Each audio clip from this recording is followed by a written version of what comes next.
Good morning, student. Today we have to taking new topic chemical reactions and equation. In these chemical reactions and equation, we have to study chemical reactions, then rules of writing chemical reaction, balancing a chemical equation, and types of chemical reaction. Here in can you recall? We have to ask some questions. First question. What are the types of molecules of elements and काय सांगितले त्या ठिकाणी compounds. Elements are divided into three types. Elements आपण divide केले होते three types मध्ये. एक होता मेटल्स, देन होता नॉन मेटल्स आणि देन काय होता त्या ठिकाणी मेटलॉइड्स. जे एलिमेंट्स आर काय सांगितलं त्या ठिकाणी divided into three classes. Metals, non metals and काय सांगितलं त्या ठिकाणी मेटलॉइड सांगितलं. when two or more elements combine chemically in fixed proportion by काय सांगितलं त्या ठिकाणी वेट, अ कंपाऊंड इज काय सांगितलं त्या ठिकाणी फॉर्म. म्हणजे फिक्स्ड प्रोपोर्शन दोन किंवा दोनपेक्षा जास्त एलिमेंट आपण एकत्र कंबाईन केली तर त्यांच्यापासून काय फॉर्म होतंय, कंपाऊंड्स त्या ठिकाणी फॉर्म होत असतात. आणि मग properties of compounds are all together different from those of the constituents element. म्हणजे जे आपले कंपाऊंड फॉर्म झालेले असते त्याच्यामध्ये असणारे जे एलिमेंटच्या प्रॉपर्टी आहेत त्या प्रॉपर्टी ह्या कंपाऊंड म्हणजे तशाच्या तशा दिसत नाही. मग फॉर एक्झाम्पल आपण सोडियम क्लोराईडचं उदाहरण घेतो म्हणजे मिठाचं. आता सोडियम जर घेतला तर तो एक एलिमेंट झालं आणि क्लोरीन हे एक अनदर एलिमेंट झालं. आता आपण सांगितलं की दोन किंवा दोनपेक्षा जास्त एलिमेंट्स कंबाईन केलं तर त्याच्यापासून कंपाऊंड फॉर्म होते. आणि मग सांगितलं होतं की ज्या कंपाऊंडच्या प्रॉपर्टीज आहेत त्या ठिकाणी डिफरंट असतात दोज ऑफ द काय सांगतो त्या ठिकाणी कॉन्स्टिट्युएंट्स एलिमेंटपेक्षा. मग सोडियम जर घेतला तर सोडियम हा हवेमध्ये ठेवला तर तो त्या ठिकाणी पेट घेतो. आणि त्याच्यानंतर आपण क्लोरीन जर घेतला तर क्लोरीनचा वास हा नाकाला झिंझिने आणण्यासारखा असतो असं पण म्हणतो. मात्र हा सोडियम आणि क्लोराईड जर एकत्र आणलं तर त्यांच्यापासून जे सॉल्ट तयार होतं, मीठ तयार होतं, त्यांच्यामध्ये ही प्रॉपर्टी आढळत नाही. म्हणजे आपण त्याचा वास घेतला किंवा तो हवेमध्ये उघडा ठेवला तर तो पेट घेणार नाही. आणि त्याचा वास घेतला तर त्याचा वास नाकाला झिंझिने आणण्यासारखा सुद्धा असणार नाही.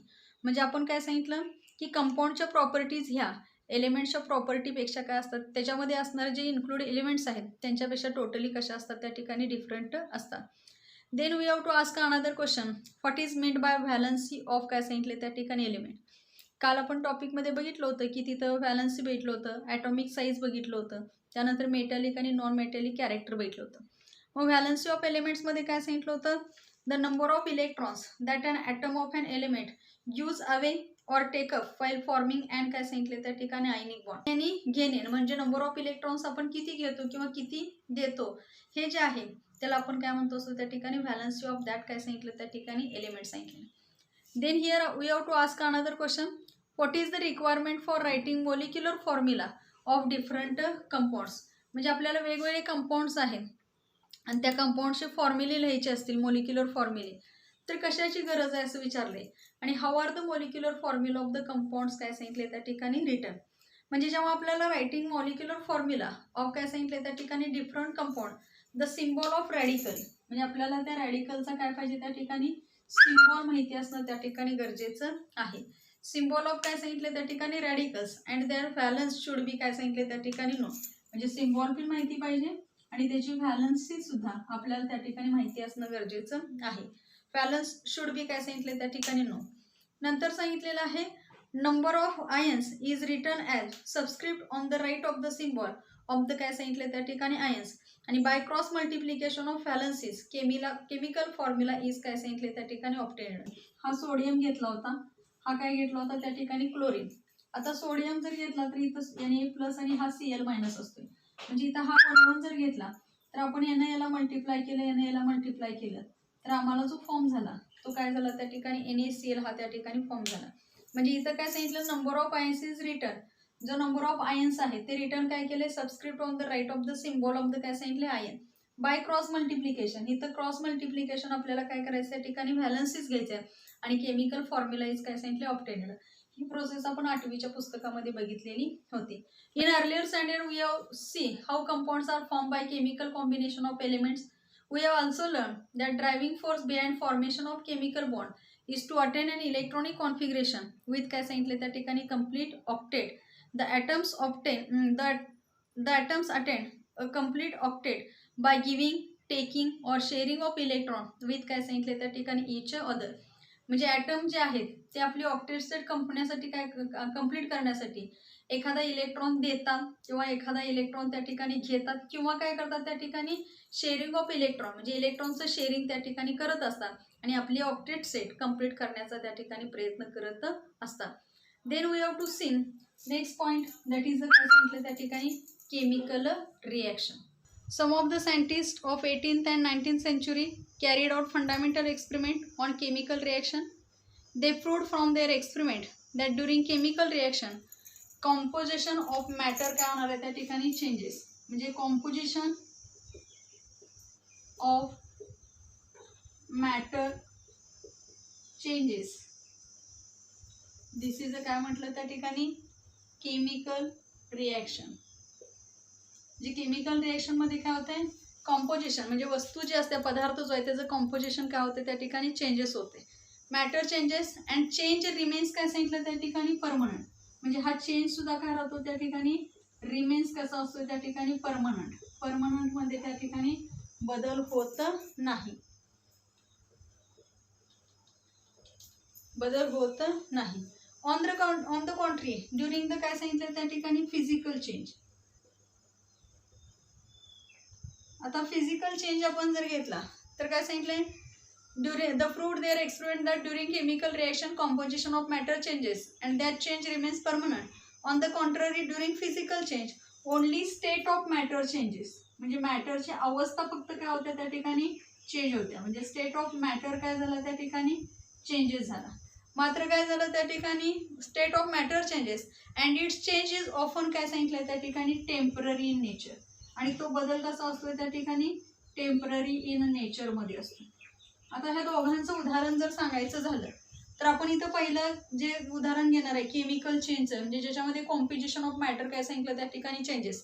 सगळ्यांना साखरेचं उदाहरण माहिती आहे. साखर आहे ही साखर काय केली आपण एका चमच्यामध्ये साखर घ्यायची आणि त्या साखरेला उष्णता द्यायची. साखरेला उष्णता दिल्यानंतर काय होते हळूहळू साखर मेल्ट होते. साखर मेल्ट झाली की परत ती चॉकलेट रंगाची होती परत ती काळी होती. म्हणजे त्याच्यामध्ये आपण जर घेतलं तर कॉम्पोजिशन ऑफ मॅटर काय झालं त्या ठिकाणी चेंजेस अँड चेंज रिमेन्स काय झाला परमनंट. म्हणजे तो काय होतं चमच्यामध्ये असणारी साखर काळपड त्या ठिकाणी पडल्यासारखी आपल्याला त्या ठिकाणी दिसते. म्हणजे हा जो चेंज आहे तो परमनंट आहे. मात्र दुसरं जे सांगितलं physical change state of matter काय झालं त्या ठिकाणी चेंज फक्त अवस्था काय झाली त्या ठिकाणी बदलली. मात्र नेचर कसं आहे त्याचं टेम्पररी म्हणजे तात्पुरत्या स्वरूपामध्ये. आता इथं उदाहरण आपल्या सगळ्यांच्या परिचयाचं आहे. पाणी घेतलं. पाणी हे लिक्विड स्टेटमध्ये असते. ह्या वॉटरला आपण काय केलं त्या ठिकाणी कंडेन्स केलं. म्हणजे आपण काय केलं त्याला फ्रीजमध्ये ठेवलं तर फ्रीजमध्ये ठेवल्यानंतर त्याचं काय तयार होतं त्या ठिकाणी आईस तयार होतं. बरोबर आहे. म्हणजे बर्फामध्ये रूपांतर होतं. आता हा बदल आपण जर बघायचा असेल हा स्टेट ऑफ मॅटर काय झाली चेंज म्हणजे लिक्विडचं कन्व्हर्जनमध्ये कशात झालं सॉलिडमध्ये झालं. हेच आईस आहे हे आपण बाहेर काढलं. बरोबर आहे.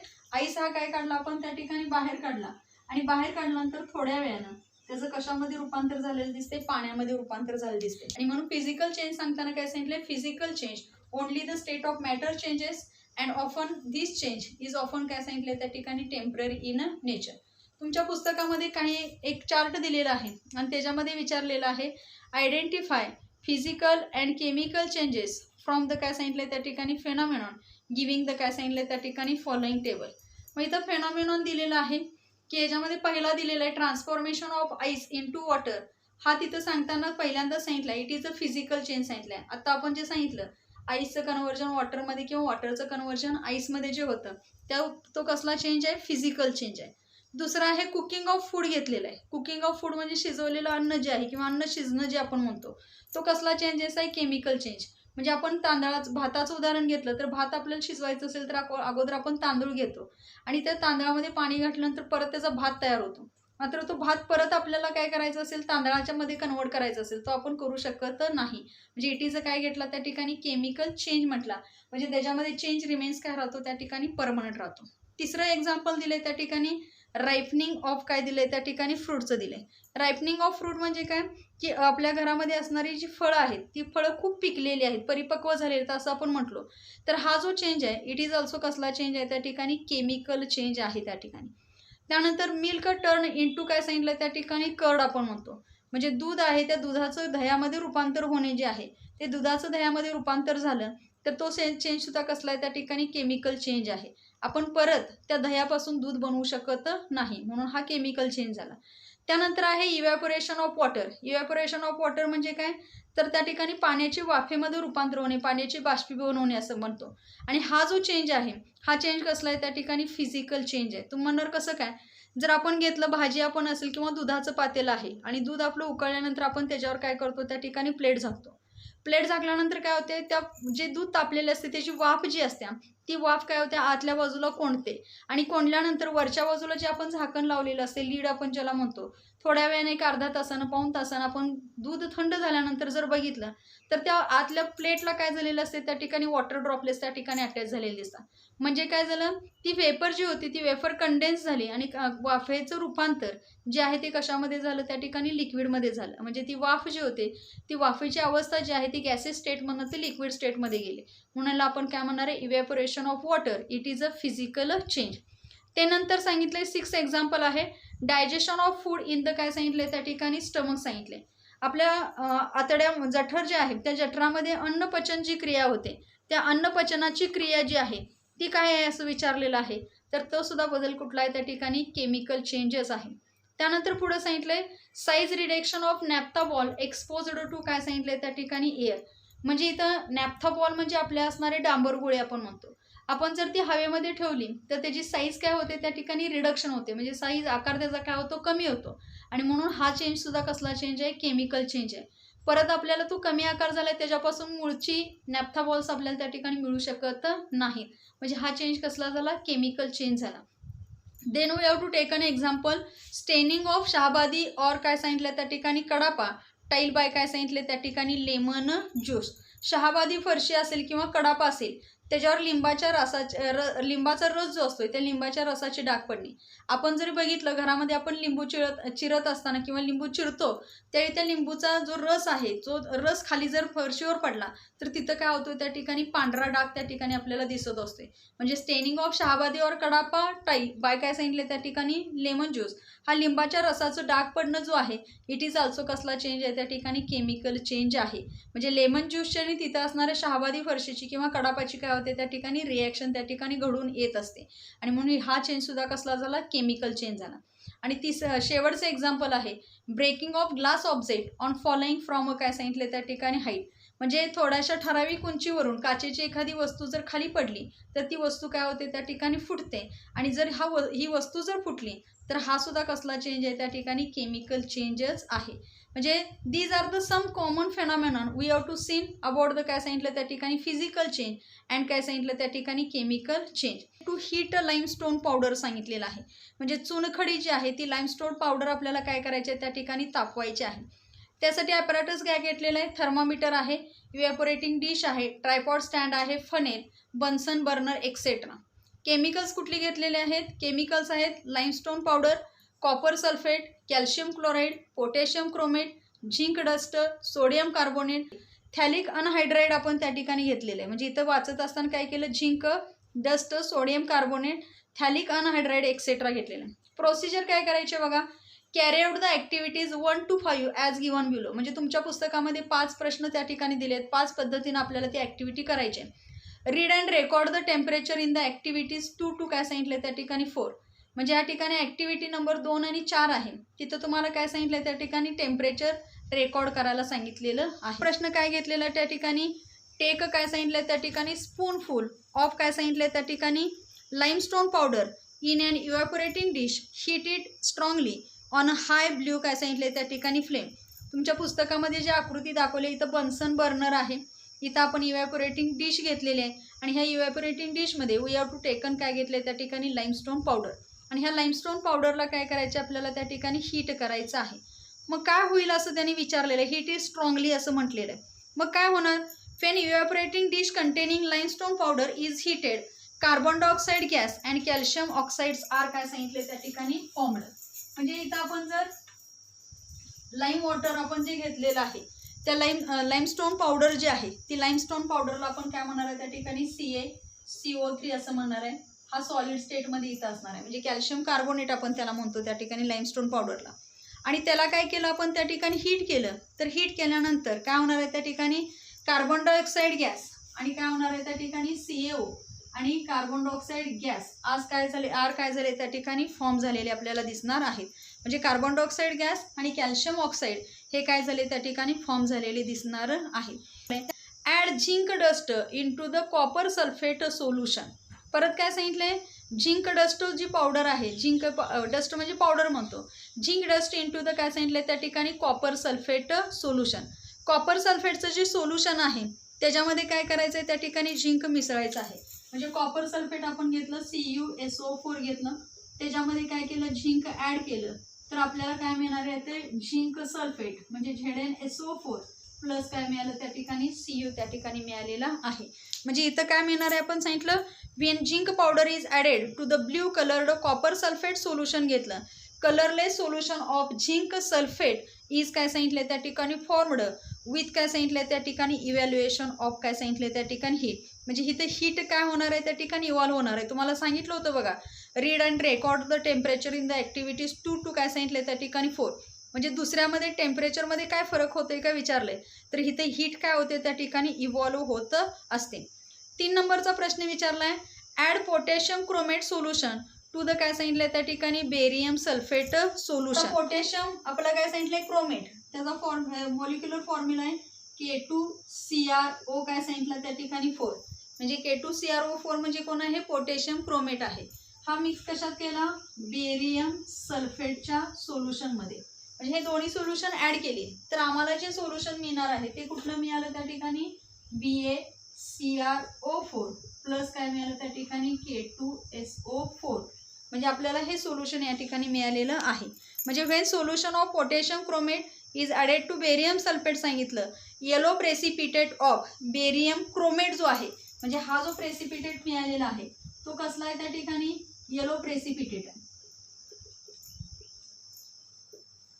येलो प्रेसिपिटेट ऑफ कुणाचं आहे त्या ठिकाणी barium chromate is formed with काय सांगितलंय त्या ठिकाणी इव्हॅल्युएशन ऑफ काय सांगितलं त्या ठिकाणी हीट. इथं सुद्धा हीट काय झाली त्या ठिकाणी इव्हॉल्व झालेली आहे. मला सांगितलेलं ॲड सोडियम कार्बोनेट सांगितलेलं solution to the calcium chloride काय सांगितलं त्या ठिकाणी सोल्युशन. सोडियम कार्बोनेट जो आहे तो काय सांगितलाय Na2CO3 हा ॲड करायचा आहे. Na2CO3 solution to the calcium chloride CaCl2. म्हणजे आम्ही काय सांगितलं sodium carbonate solution to the काय सांगितलं त्या ठिकाणी कॅल्शियम क्लोराईड काय सांगितलं त्या ठिकाणी सोल्युशन. आता इथं जर आपण केलं तर तिथं काय फॉर्म होणार आहे त्या ठिकाणी CaCO3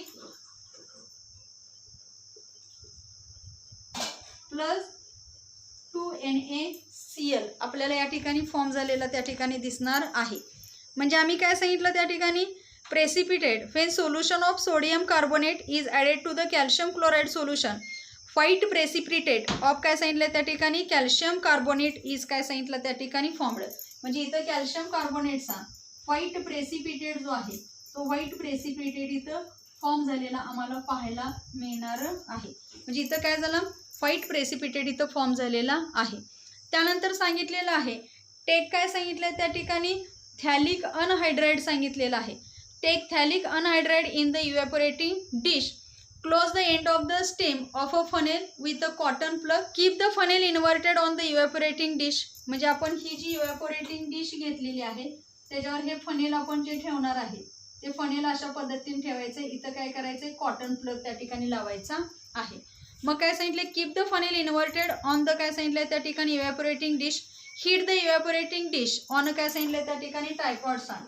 म्हणजे ह्याला आपल्याला काय करायचं आहे इथं हे जे आहे इथं आपण ट्रायपॉड स्टँडवर ठेवणार आहे आणि परत ह्याला काय दिलेली आपण त्या ठिकाणी हीट दिलेली आहे. आता हीट दिल्यानंतर काय विचारलंय slowly on a low flame. Flame कशी पाहिजे त्या ठिकाणी स्लो पाहिजे.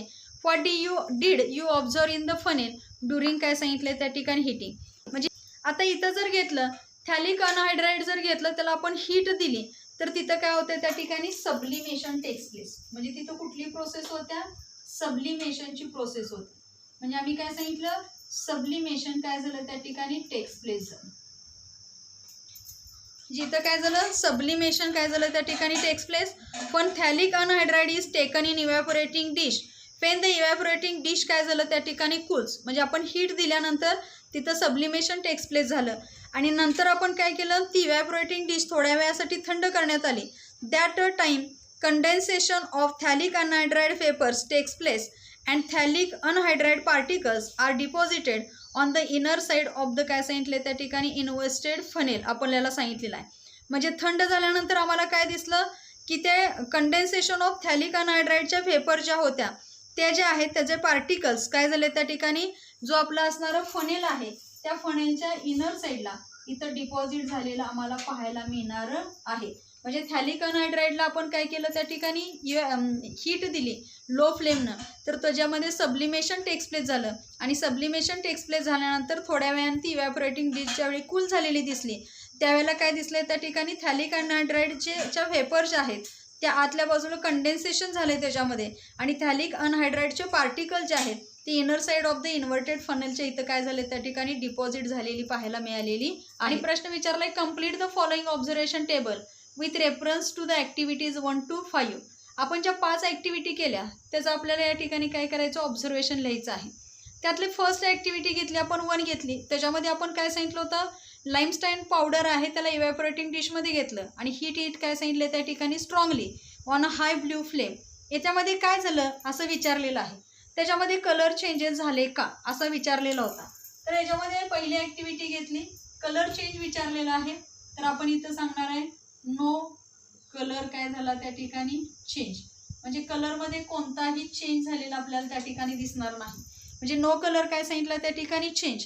परत विचारलंय गॅस रिलीजड, मग आपण सांगितलं होतं की तिथं कार्बन डायऑक्साईड गॅस हा काय झाला होता त्या ठिकाणी रिलीज झाला होता, म्हणून आपण लिहूया गॅस रिलीजड येस. तर कोणता आहे त्या ठिकाणी CO2 गॅस काय झाला त्या ठिकाणी रिलीज झाला. वाटल्यास CO2 असं लिहूया आणि इथं काय लिहूया गॅस रिलीजड काय म्हटलं आपण त्या ठिकाणी yes.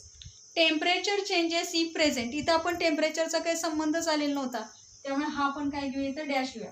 Nature of the change physical or chemical विचारलं, म्हणजे कॅल्शियम कार्बोनेट जो होता तो कन्व्हर्टेड इंटू कॅल्शियम ऑक्साईड आणि कार्बन डायऑक्साईडमध्ये झाला, त्यामुळे हा जो चेंज आहे परत आपण तो मूळचा पदार्थ घेऊ शकत नाही. म्हणजे मूळचा जो आपल्या असणारी लाईमस्टोन पावडर त्या ठिकाणी फॉर्म होऊ शकत नाही. Therefore it is a change कोणता आला त्या ठिकाणी इट इज अ केमिकल काय सांगितलं त्या ठिकाणी चेंज सांगितलं. पहिल्या ॲक्टिव्हिटीचा चेंज काय आला त्या ठिकाणी केमिकल चेंज हा त्या ठिकाणी पहिली ॲक्टिव्हिटी. सेकंड ॲक्टिव्हिटीमध्ये सांगितलं होतं की zinc dust into the copper sulphate solution. Copper sulphate सोल्युशनमध्ये आपण झिंक डस्ट जर घेतली ॲड केली तर त्याच्यामध्ये आपल्याला काय मिळालं होतं, जर त्या ठिकाणी ब्ल्यू कलरचं जे चेंजेस होणार आहे तो काय झाला त्या ठिकाणी colourless solution of zinc sulphate त्या ठिकाणी तयार झालं होतं. म्हणजे इथं दुसऱ्या ॲक्टिव्हिटीमध्ये काय झाला कलर चेंजेस सांगितलं होता. कॉपर सल्फेटचा कलर कसा होता त्या ठिकाणी ब्ल्यू होता आणि जे आपल्याला तयार झालेलं जे आमचं झिंक सल्फेटचं सोल्युशन होतं त्याचा कलर कसा होता त्या ठिकाणी कलरलेस होता, म्हणून आपण काय लिहूया त्या ठिकाणी blue colour which is converted into काय मध्ये कशामध्ये झालं कलरलेसमध्ये त्या ठिकाणी झालेलं. इथं गॅस फॉर्म झाला का, इथं गॅस फॉर्म झालेला नाही, म्हणून आपण इथं काय लिहूया त्या ठिकाणी नो लिहूया. टेम्परेचर चेंज ई प्रेझेंट सांगितलं होतं. आता इथं सांगितलं होतं evaluation of heat takes place झालं होतं, म्हणजे हीट काय झाली होती इव्हॅल्युएट झाली होती, म्हणजे हीट इव्हॅल्युएट झाली बाहेर पडली म्हणजे तिथं टेम्परेचर काय झालं त्या ठिकाणी इन्क्रीजेस, म्हणून इथं काय म्हणणार आपण त्या ठिकाणी इन्क्रीजेस काय सांगितलं त्या ठिकाणी टेम्परेचर, म्हणजे टेम्परेचर काय झालं इन्क्रीज झालं. आणि मग लास्ट विचारलंय it is a physical change or chemical change. इथं सुद्धा काय झालंय ब्ल्यू कलरचं सोल्युशनचं म्हणजे आपल्या कॉपर सल्फेट हा झिंक सल्फेटमध्ये काय झाला त्या ठिकाणी कन्वर्ट झाला आणि झिंक सल्फेटमध्ये कन्वर्ट झाला, मग परत आपल्याला झिंक सल्फेटचा परत आपल्याला कॉपर सल्फेट करता येत नाही आणि म्हणून इट इज ऑल्सो काय झाला त्या ठिकाणी इट इज ऑल्सो केमिकल काय सांगितलं त्या ठिकाणी चेंज सांगितलेला आहे. देन थर्ड ॲक्टिव्हिटीमध्ये काय होतं पोटॅशियम क्रोमेट हा कंबाईन किंवा सोल्युशन हे कशामध्ये घ्यायचं होतं ॲड काय करायचं होतं बेरियम सल्फेट सोल्युशनमध्ये. म्हणजे potassium chromate is added to barium sulphate झालं तर तिथं आम्हाला काय झालं कलर चेंज झाला, म्हणजे तिथं काय झालं आम्हाला येलो प्रेसिपिटेट जो आहे तो येलो प्रेसिपिटेट काय झालेला दिसला त्या ठिकाणी तयार झालेला दिसला. म्हणजे काय सांगणार त्या ठिकाणी येलो प्रेसिपिटेट ऑफ बेरियम क्रोमेटीज काय झाला होता त्या ठिकाणी फॉर्म झालेला होता.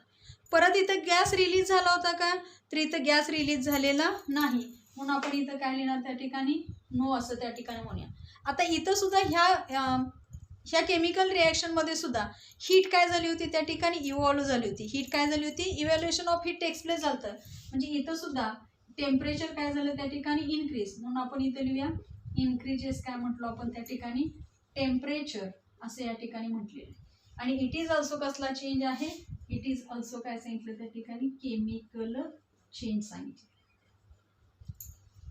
Then we have to taken काय घेतली त्या ठिकाणी फोर्थ ॲक्टिव्हिटी. फोर्थ ॲक्टिव्हिटीमध्ये काय सांगितलंय, sodium carbonate solution to the काय सांगितलं त्या ठिकाणी कॅल्शियम क्लोराईड सोल्युशन. म्हणजे सोडियम कार्बोनेट सोल्युशन हे कॅल्शियम क्लोराईड सोल्युशनमध्ये काय करायचं होतं, ॲड करायचं होतं. इथं सुद्धा काय सांगितलं तर ॲड केल्यानंतर आम्हाला white precipitate of calcium carbonate तयार झालेला होता. म्हणजे इथं तयार कोण झालं, व्हाईट प्रेसिपिटेट इथं फॉर्म झाला. व्हाईट प्रेसिपिटेट फॉर्म झाला. गॅस या ठिकाणी इव्हॉल्व झालेला नाही किंवा रिलीज झालेला नाही, म्हणून इथं गॅस रिलीज काय म्हणणार त्या ठिकाणी नो. या ठिकाणी सुद्धा काय सांगितलं होतं विथ इव्हॅल्युएशन ऑफ हीट. इथं सुद्धा हीट काय झाली, इव्हॉल्व झाली. म्हणजे टेम्परेचरमध्ये काय झाली त्या ठिकाणी वाढ, म्हणून आपण काय लिहूया इन्क्रीजेस काय सांगितलं त्या ठिकाणी टेम्परेचर. आणि इट इज ऑल्सो कसला चेंज आहे, इट इज ऑल्सो काय झालं त्या ठिकाणी केमिकल चेंज.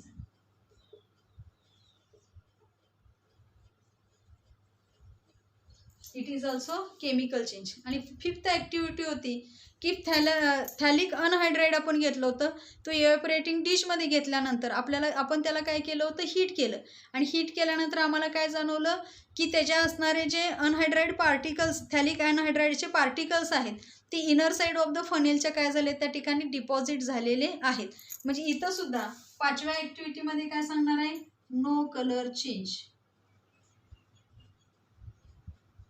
नो कलर काय झाला चेंज. इथं गॅस कोणताही इव्हॉल्व होणार नाही, म्हणजे इथं झालं नो. टेम्परेचर चेंजेस झालं का, टेम्परेचरमध्ये काही चेंज झालं नाही. आणि मग हिटीचं काय सांगितलं त्या ठिकाणी परत आपल्याला थॅलिक अनहायड्राईडचे पार्टिकल काय झाले त्या ठिकाणी फनेलच्या इनर साईडला त्या ठिकाणी डिपॉझिट झालेले पाहायला मिळाले. आणि म्हणून इट इज अ कसला चेंज सांगणार आहे आपण त्या ठिकाणी, it is a physical change असं आपण त्या ठिकाणी म्हणणार आहे. म्हणजे from this activities we have to seen that activity number 1, 2, 3 आणि 4 are the chemical change and activity 5 it is the काय सांगितलं त्या ठिकाणी फिजिकल चेंज आपण या ठिकाणी सांगितलेलं आहे. ऑब्झर्व आणि keep a record of physical and chemical changes that you experience in your काय सांगितलं त्या ठिकाणी डेली लाईफ. म्हणजे डेली लाईफमध्ये नेहमीच्या दैनंदिन जीवनामध्ये आपण ह्या सगळ्या फिजिकल चेंजेस आणि केमिकल चेंजेसच्या गोष्टी ज्या आहेत ह्या आपण अनुभवत असतोय. आणि मग त्यांनी सांगितलेलं आहे a physical change takes place सांगितलेलं आहे due to the change in the parameters such as काय सांगितले त्या ठिकाणी temperature, pressure. Often a physical change is काय सांगितलं त्या ठिकाणी रिव्हर्सिबल सांगितले. म्हणजे या ठिकाणी आपण बघितले की फिजिकल चेंज हा टेक्स प्लेस होतोय. कोणामुळे होत आहे की त्याचे जे पॅरामीटर्स आहेत, टेम्परेचरमधला बदल असेल, प्रेशरमधला बदल असेल, त्याच्यामुळे हा फिजिकल चेंज त्या ठिकाणी घडत असतोय. आता हा फिजिकल चेंज कसा आहे, इन रिव्हर्सिबल. रिव्हर्सिबल म्हणजे परत मूळच्या अवस्थेला त्या ठिकाणी येऊ शकतोय असं सांगायचं आहे त्यांना. The composition of matter remains the same in physical change. आपण सांगितलं होतं की composition of matter remains the same म्हणजे जसेच्या तसे आपल्याला त्या ठिकाणी मिळतात. जे आता आपण एक्झाम्पल घेतलं होतं शेवटचं थॅलिक अनहायड्राईडचं, त्या थॅलिक अनहायड्राईडमध्ये काय झालं होतं, आपण त्याला हीट केली तो त्या ठिकाणी काय झाला, सब्लिमेट झाला. सब्लिमेशन झाल्यानंतर थोड्याशा कालावधीनंतर थंड झाल्यानंतर त्याच्या काय झाले त्या ठिकाणी थॅलिक अनहायड्राईडचे पार्टिकल आतल्या बाजूला काय झालं, इनर सरफेस ऑफ फनेलला तिथं डिपॉझिट झाले. म्हणजे जो ओरिजिनल थॅलिक अनहायड्राईड होता तो आपल्याला परत काय झाला त्या ठिकाणी मिळाला. आणि म्हणून जे सांगितलेलं आहे की या ठिकाणी the composition of matter remains the same in a physical चेंजमध्ये सांगितलेलं आहे. For example ice is transformed in to water on heating. म्हणजे आईसला आपण हीट दिली तर त्याचं कन्व्हर्जन कशामध्ये होतं आहे, वॉटरमध्ये. आणि water is transform in to ice on cooling. आणि आपण त्याच्यामधली हीट जर काढून घेतली तर परत त्या वॉटरचं कन्व्हर्जन कशामध्ये होते त्या ठिकाणी कुलिंग प्रोसेसमध्ये. तो वॉटर हा आईसमध्ये त्या ठिकाणी कन्वर्ट होत असते. म्हणजे इथं फक्त फिजिकल चेंजेसमध्ये फक्त त्या ठिकाणी स्टेट ऑफ मॅटर काय होते त्या ठिकाणी चेंज होते. On the contrary if the composition of matter changes during a process then it is called as काय म्हटले त्या ठिकाणी केमिकल चेंज. म्हणजे इथं कॉम्पोजिशन ऑफ मॅटरच काय होते त्या ठिकाणी प्रोसेस घडल्यानंतर त्याच्यामध्ये बदल घडत असेल तर त्याला आपण काय म्हणणार आहे, केमिकल चेंज असं म्हणणार आहे. Some chemical reactions are taking place in the काय सांगितले त्या ठिकाणी कन्सर्न्ड मॅटर. म्हणजे आता जो आपण बघितल्या की एखादी घटना असेल किंवा एखादी प्रक्रिया असेल तो रासायनिक बदल आपण केव्हा म्हणणार आहे, जेव्हा त्याच्यामध्ये त्या पदार्थामध्ये केमिकल चेंजेस काय होणार आहे त्या ठिकाणी घडत असणार आहे. म्हणजे आता जे आपण बघितलं की फिजिकल चेंज जो आहे त्याच्यामध्ये फक्त पदार्थाची अवस्था बदलते आणि केमिकल चेंजमध्ये तो पदार्थ टोटली काय होतो त्या ठिकाणी बदलत असतो. केमिकल चेंजेसमध्ये आपण मगाशी उदाहरणं बघितली होती की जो आपलं मिल्क आहे which is converted into curd सांगितलं त्या ठिकाणी, त्यानंतर digestion of food in a stomach सांगितलं.